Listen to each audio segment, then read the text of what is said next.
Friends, welcome to my YouTube channel NCERT hub. आज हम class 4th का chapter first पढ़ेंगे जिसका नाम है चलो चले स्कूल।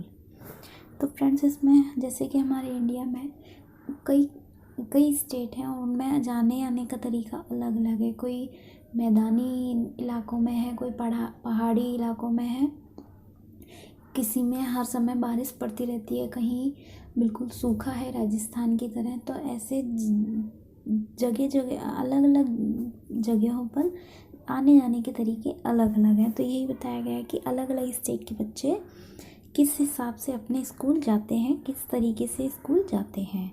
तो आइए फ्रेंड्स स्टार्ट करते हैं। देखिए, ये दिखाया गया है बांस से बना पुल। अब ये क्या कह रहे, ये कहाँ की पिक्चर है? ये असम की पिक्चर है। यानी कि असम में क्यों? क्योंकि यहाँ पे बारिश ज़्यादा पड़ती है। लिखा हुआ बारिश बहुत होती है तो, और पानी इतना भर जाता है कि घुटनों तक पानी भर जाता है। तो ये बच्चे कैसे कर जाते हैं? एक हाथ में किताबें उठाते हैं और दूसरे हाथ से बांस को पकड़ते हैं और बांस को पकड़ पकड़ के रस्सी से बना पुल और बांस का पुल पार कर जाते हैं। और फ्रेंड्स, ये बांस का पुल ही क्यों बनाया जाता है? तो बांस का पुल इसलिए बनाया जाता है क्योंकि वो पानी में आसानी से और बहुत जल्दी से गलता नहीं है, इसलिए।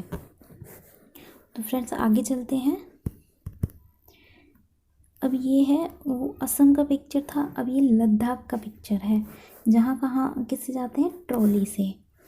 स्कूल जाने के लिए वहाँ पर नदी पार करनी होती है। अब वो नदी पार कैसे होते हैं? अब नदी तो गहरी, खूब चौड़ी होती है और गहरी होती है। तो ये ट्रॉली, जो लकड़ी की बनी ट्रॉली होती है, ट्रॉली ऐसी लकड़ी से बना झूला टाइप का एक होता है, ये दिखाया गया है।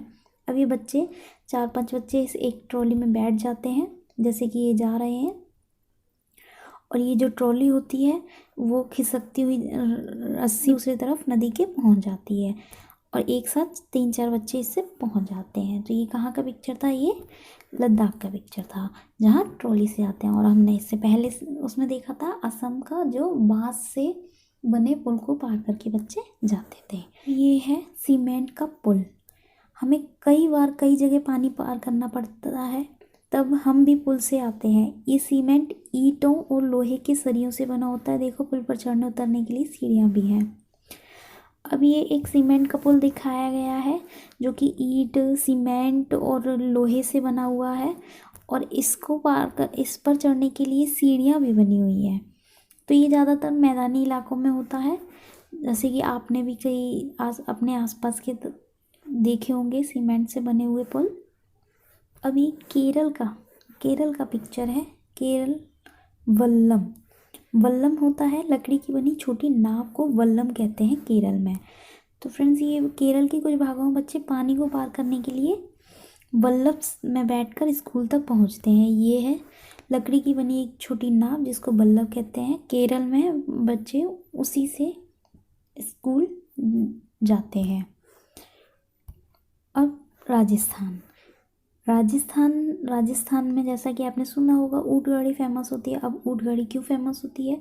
क्योंकि ऊँट रेगिस्तान में चलने के लिए बहुत कंफर्टेबल होता है, क्योंकि उसके पैर गद्देदार होते हैं और उसे प्यास भी इतनी नहीं लगती है, इसलिए। तो वो कंफर्टेबली होता है राजस्थान की ज़मीन पर चलने के लिए। तो आगे इसमें लिखा हुआ है, हम रेगिस्तान में रहते हैं, हमारे यहाँ दूर दूर तक रेत ही रेत नज़र आती है। दिन में तो रेत खूब तपती है, हम ऊँट गाड़ी में बैठकर स्कूल पहुँचते हैं। हमें वहाँ रेत ही रेत नज़र आती है और बहुत तपती है, इसलिए ये जो बच्चे हैं वो ऊँट गाड़ी में बैठकर स्कूल जाते हैं।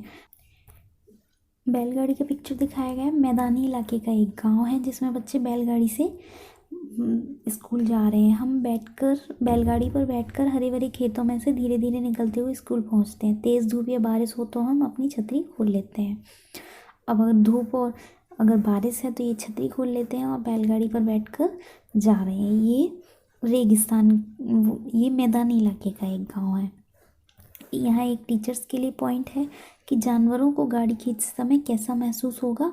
जानवरों के प्रति संवेदनशीलता पर चर्चा करें कि जो जानवर कुछ गाड़ियाँ खींचते हैं, जैसे ऊँट है, बैल है, घोड़ा गाड़ी है आदि, तो ये इन्हें गाड़ियाँ खींचते समय कैसा महसूस होता होगा, इस पर बच्चों के साथ चर्चा करनी है, संवेदनशीलता के प्रति जागरूकता करने के लिए बच्चों को। साइकिल की सवारी, हम लंबे रास्तों पर साइकिल चलाकर स्कूल जाते हैं। पहले तो स्कूल दूर होने के कारण कई लड़कियां स्कूल जा ही नहीं पाती थी, पर अब 7-8 लड़कियों की टोली मुश्किल रास्तों को भी पार कर जाती है।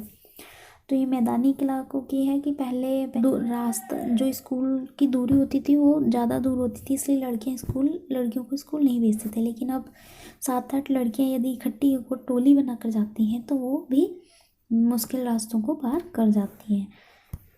अब फ्रेंड्स आती है जुगाड़ की बात।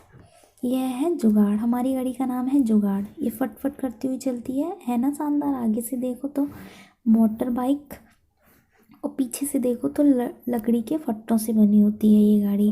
फ्रेंड्स ये जैसे कि आगे मोटर बाइक दिखाई गई है, पीछे यानी कि वेस्टेज से बनी हुई है एक तरह से ये, और यूज़फुल भी है। इस गाड़ी का नाम है जुगाड़। अब फ्रेंड्स यहाँ पे जंगल से जाते हुए कुछ स्कूली बच्चे दिखाए जा रहे हैं कि स्कूल पहुँचने के लिए हमें घने जंगल से निकलना पड़ता है। कहीं कहीं जंगल इतना घना होता है कि दिन में भी रात जैसा लगता है। उस सन्नाटे में कई पक्षियों और जानवरों की आवाज़ सुनाई देती है। तो फ्रेंड्स कहीं कहीं ऐसे एरिया भी हैं जहाँ बच्चों को स्कूल जाने के लिए घने जंगलों से निकलना पड़ता है, और वहाँ पे दिन में भी रात जैसा सन्नाटा और अंधेरा छाया रहता है, और उस सन्नाटे में पक्षियों और जानवरों की आवाज़ें बच्चों को सुनाई देती हैं। और ये कुछ यहाँ पे बर्फ़ पे चलते हुए बच्चे दिखाए गए हैं। ये उत्तर की पहाड़ियाँ हैं, जैसे जम्मू कश्मीर हुआ, शिमला हुआ आदि ये क्षेत्र हैं जो बर्फीले क्षेत्र हैं। जैसे देखो हम कैसे स्कूल पहुँचते हैं, मीलों फैली बर्फ़ पर चलकर, हम हाथ पकड़ पकड़ कर बर्फ़ पर पैर जमाते हुए ध्यान से चलते हैं। आज ही बर्फ़ में पैर धंस जाते हैं, अगर बर्फ़ जमी हुई हो तो फिसल भी सकते हैं। जम्मू कश्मीर वगैरह के पिक्चर्स हैं जहाँ बर्फ़ मीलों बहुत दूर तक बर्फ़ पर चढ़कर बच्चे स्कूल पहुँचते हैं, और ये हाथ पकड़ पकड़ कर जाते हैं बर्फ़ पर पैर जमाते हुए। अगर बर्फ़ ज़्यादा जमी हुई हो तो पैर फिसल भी जाता है कभी कभी। अब है ऊबड़ खाबड़, ये है उत्तराखंड के, जहाँ ये पहाड़ी इलाके बोलो, हम पहाड़ी इलाकों में रहते हैं। यहाँ दूर दूर तक ऊबड़ खाबड़ पथरीला रास्ते हैं। मैदानों या शहर में रहने वाले बच्चों को भले ही मुश्किल लगे, हम तो भागते हुए पहाड़ी रास्ते पर पार कर जाते हैं। तो फ्रेंड्स ये है जो इंसान जहाँ रहता है वहाँ के अनुकूल अपने आप को ढाल ही लेता है। तो ये उत्तराखंड के बच्चे हैं जो कि अपने आप को इस ऊबड़ खाबड़ ये पथरीले रास्ते के आदी हो चुके हैं। वो यहाँ पर चलने की उन्हें आदत पड़ गई है। चाहे घने जंगल हो या खेत पहाड़ हो या फिर दूर दूर तक फैले बच्चे स्कूल पहुँच ही जाते हैं। यहाँ ये स्कूल जाने के लिए या फिर तरह तरह के एरियो को बच्चों को समझाया गया था। जैसे कहीं ऊबड़ खाबड़ पथरीले रास्ते हैं, कहीं जंगलों से बच्चों को जाना पड़ता है, तो कहीं बर्फ़ पर चलकर जाना पड़ता है। तो ऐसे हैं, और ये चैप्टर मोस्ट इम्पोर्टेंट है फ्रेंड्स। मल्टीपल टाइम्स ये क्वेश्चन सीटेट में आ चुका है कि बांस के पुल को पार कर कर कहाँ बच्चे स्कूल जाते हैं। तो फ्रेंड्स ये है असम में बांस के पुल बनाए जाते हैं, और अक्सर क्योंकि घुटनों तक पानी भर जाता है। तो ये कई बार क्वेश्चन आ जाते हैं, इसलिए ये चैप्टर मोस्ट इम्पोर्टेंट हो जाता है। इसको आज ध्यान से समझ लीजिएगा। मोस्टली ये पेपर सीटेट फर्स्ट पेपर में आता है, फर्स्ट टू फिफ्थ यानी कि प्राइमरी लेवल के एग्ज़ाम में आता है। और फ्रेंड्स ये एक टॉपिक और है,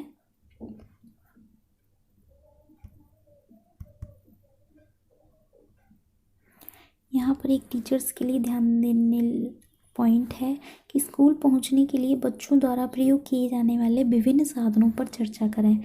संभावित खतरों को पहचानने व सुरक्षा पक्षों पर चर्चा करें। पर्यावरण को नुकसान न पहुंचाने वाले यातायात के साधनों पर चर्चा कर सकते हैं। यहाँ पर ये भी समझाया गया है कि स्कूल पहुंचने के लिए बच्चों को कैसे कैसे साधनों का यूज़ करना पड़ता है, उन पर चर्चा करनी है, और ऐसे साधनों पर चर्चा करनी है जो कि पर्यावरण को नुकसान ना पहुंचाए। बच्चों की कलम से टेस्ट में फेल हो गए तो 30 डंडे, टेस्ट में मस्ती की तो 15 डंडे, अगर होमवर्क नहीं किया तो 8 डंडे, नाखून दांत ड्रेस साफ सुथरे ना हो तो 30 दंड बैठक यानी कि उठक बैठक। अगर टीचर क्लास में ना होने पर मस्ती करोगे तो 2 घंटे एक पैर के बल खड़े रहना।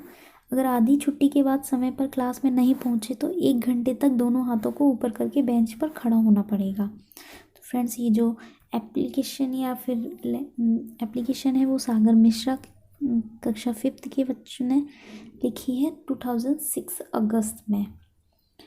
तो इसका मतलब यही है कि बच्चों को सज़ा नहीं देनी चाहिए, टीचर्स को मोस्टली लीनियंट से समझाना चाहिए। यहाँ पे एक टीचर्स के लिए पॉइंट भी है कि पाठ में इस तरह का संदर्भ देने का उद्देश्य है स्कूलों में सजा देने की प्रवृत्ति को रोकना है। कक्षा में इस मुद्दे पर संवेदनशीलता से बात करें, बच्चों को आत्म अनुशासन के लिए प्रोत्साहित करें, ना कि दंड और सजा का यूज़ करें।